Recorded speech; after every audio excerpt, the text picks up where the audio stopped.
right, we begin our conversations this morning in the southern part of the continent. Let's start to share with you what's on the daily news in Zimbabwe. And on the front page of the Daily News newspaper, we can see that the big story this morning says, CCC big wheels face tough test as party finalizes its candidate selection process. The Citizens Coalition for Change, CCC, has said it has addressed all the issues which marred the party's recent candidate selection process for this year's harmonized elections. We don't know what this would mean. We don't know if this will strengthen the power of the CCC in terms of their influence at the next polls. Well, I'm sure that this is something that we will be able to monitor here and bring guests to talk about on Breakfast Central. Government to overhaul education system. This is something that's required. Instead, authorities will soon introduce more changes to the country's education system as part of a broader national strategy to empower learners. At the top of the paper, we have Rumba Fiesta. Kofi Olomide descends on Kadoma's Odyssey. And this is a final story today on page 20. Stern test. Caps lock horns with FCP. I like the play on words. Caps lock horns, as in caps lock. Caps lock horns with FCP. Yeah, I always type in caps lock. It's almost like, why are you shouting? There's one in our group that types in caps lock too. Do you know who? I don't know who. All right, let's move away from, I'll tell you when we go on the break. Let's move away from the south to the east. All right, so away from daily news, let's go straight to another one. The Standard. The Standard has a lot in stock for everyone who's looking forward to hear what's going on in Kenya. Let's start off with the big picture there and the header. It says, it's back to the streets. Isn't it funny how Raila Odinga is indeed pushing really hard to ensure he gets his answers? Like someone said on, I saw it on Twitter, said just one man so powerful that he commands authority and is able to cripple an economy. He needs to be held accountable. I do recall someone put up that tweet. But let's take a look. It says it's back to the streets. What does it mean? Opposition Chief Raila Odinga warns that anti-government demos could resume as early as next week as Azimio leaders seek to pile pressure on government through protests to run concurrently with bipartisan parliamentary talks. So while he's having the talks, the demonstrations will continue. Okay. If you take a look, there are 5 lists at the bottom there, and that's the list that the Azimio leader is actually calling for. So take your time, read them up, and you see what he's saying. Actually, a common health cover for hustlers at 17 shillings. Okay, that's a good one. Alarm as dollar surges again. So it's not just in Nigeria, also in Kenya. The Standard also says painful exit for Woods, talking about sports, Tiger Woods. You want to read about it? Well, I'm sure later on the sports guys will also give us an insight into that story. But that's all that we can take on the Standard. You see that story you took about the alarm as dollar surges again. That's the reason why a lot of countries on the continent are looking to phase out the US dollar and say that they will not trade. And I did see, I know we talked about this a few weeks as well, where Raila Odinga had stated that they were going to ease away from using the dollar, basically telling people, those of you who are hoarding dollars, you better go get rid of these dollars because we're not going to be using them. So basically trying to take away the strength that the dollar has. But I don't know how successful that will be because the dollar is still a very strong currency. I don't know how successful that will be on the continent. Very strong. Anyway, let's move away from Kenya to Cameroon and see what's on the front page of the Guardian Post. It says, CDC tenders for supply of equipment, tires, generic medications as Northwest Southwest. Okay, no, that's one story. Another story says, as Northwest Southwest reconstruction gains steam, steering committee adopts new operational strategy. Pleased with partners to redeem pledges to fast-track execution of earmarked projects. We also have here Balungeli Confiance Brunei, that's Northwest Southwest Reconciliation Plan Steering Committee Chair, and that is photographed there. We have crushing to death of civilians in Bamenda, security forces not above the law. Oh wow, that's a story that one needs to look out for.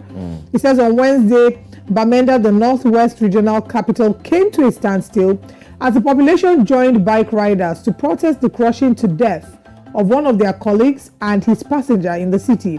Eyewitness concordantly told reporters that they were hit by an overspeeding police truck that did not as much as stop to assess the damage it has caused.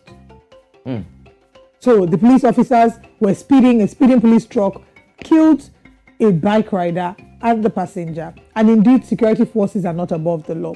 And we see that happening, in other parts of the continent. If I want to bring it back here to where we're broadcasting from, in Nigeria, we see people who have access to sirens and have access to this. I find it very distasteful. People just have you have 4, what do they call them? Those escort vehicles, and their policemen brandishing weapons. And it's almost like, if you don't get out, we're going to bash your car. And they actually can't bash your car if you stay in their way. Some of them are not even politicians. So it's just very interesting. I really hope that the security forces who were involved in this are brought to book. Final story here, personality of the week.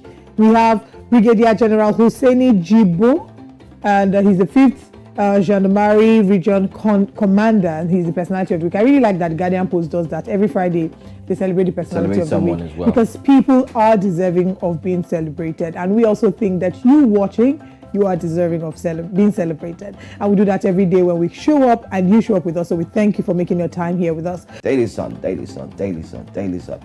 And the front page there on the Daily Sun has it that polls. Tinubu, Atiku continue bitter war. It seems to be war everywhere, here or there. And that's what you have on the front page there. But it goes on to say, you're a serial loser, unstable politician, President-elect says. You can't run away from your past, fires PDP presidential candidate. Much more like it's getting really, really hot. Poverty, insecurity situation in Nigeria worrisome, according to World Bank. Just this morning, statistics showed that about 102 people were killed in a day. All right, in the northern part of Nigeria. Very sad. I beg your pardon. In Benue State, I beg your pardon. And while looking at that statistics and going through that, I couldn't help but wonder, what is going on? Where's humanity? Anyway, Times Magazine names Tinubu among 100 most influential in world in 2023. Page 6 has that story. Senate presidency, ex-lawmakers back zoning to south. 7 burnt, 18 injured in Lagos-Ibadan Expressway auto crash. Oh my goodness. Every time we're talking about this. On Lagos-Ibadan Expressway. And every time they're walking on that road. Every time. Why? Wow, this is such a sad every time I hear of accidents on that road, I even get so scared of going to Ibadan via road. Because I'm always like, hey. I don't want to find myself in that complicated situation. Anyway, again, gunmen attack Zango, Kataf, kill 8, strike Rivers community, kill 3, kidnap 2. Floods killed 665, displaced 4.8 million persons in 2022, says Neymar. And finally, CBN to mop up funds in dormant accounts. If you have a dormant account and money has been there for more than 5 years and counted, I think 10 as well, they mentioned, well, you might want to pay attention to that account. Well, they say customers must provide account ownership evidence for reactivation. All right, so that's all I'm taking on the Daily Sun. Let's move away from Daily Sun now and still stay in Nigeria. Let's go to the Punch. All right, now let's share with you what's happening on the front page of the Punch newspaper. And we can see the big story this morning there says, supplementary elections. APC, PDP battle for 2 governorship and 94 legislative seats. That's what the big story this morning on the Punch says. Now we can see some sub-stories there that says, Atiku mobilizes support for PDP candidate. APC backs Binani to upstage Fintiri. IG allays fears of voter intimidation, deploys personnel in 2,660 polling units. And we can see Buhari performing lesser Hajj, Muslims urged to be self-reliant, and Ramadan Kareem to all our Muslim followers, our Muslim faithfuls who have been tuning into Breakfast Central. That's a clip there of them at the Hajj, lesser Hajj. Obi Kwankwaso shared Atiku's votes, Tinubu tells tribunal. Building collapse, Lagos State government stops construction projects on Banana Island on pages 4 and 5. House leadership, reps elect form 283-member alliance on page 18. At the top of the paper, Tinubu don't make time magazine's 100 most influential persons on page 12. I wonder why that was written in pidgin English on the front page of the Punch newspaper. Tinubu don't make time. It feels like I'm reading a... Where is it? Yeah, see, the top left. Tinubu don't make time magazine's. Okay. I have a conspiracy theory for whoever wrote that caption. Not about the caption. What was it? Tinubu, then Dawn. Make time. There would have been a comma or something. Yeah, it would have been Tinubu done. It's an error. I want to believe it's an error. Anyway, Tinubu shall don't make time. Magazine's 100 most influential persons. CBN to mop up dormant account balances, unclaimed funds. So if you have funds in accounts that you're not using, like Joe said in the earlier paper, it's going. Otilo.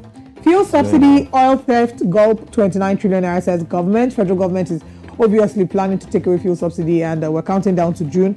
But that's all that we can do this morning on the front pages of the newspapers, and that's all the paper that we can take. Oh yeah, I'm sorry, I have to quickly take the building collapse. Lagos State stops construction projects on Banana Island. Yes, that's it. But that's all that we can take this morning. We'll go on a break, and when we come back, we have our top stories. Very packed second hour. We promise you don't want to miss this.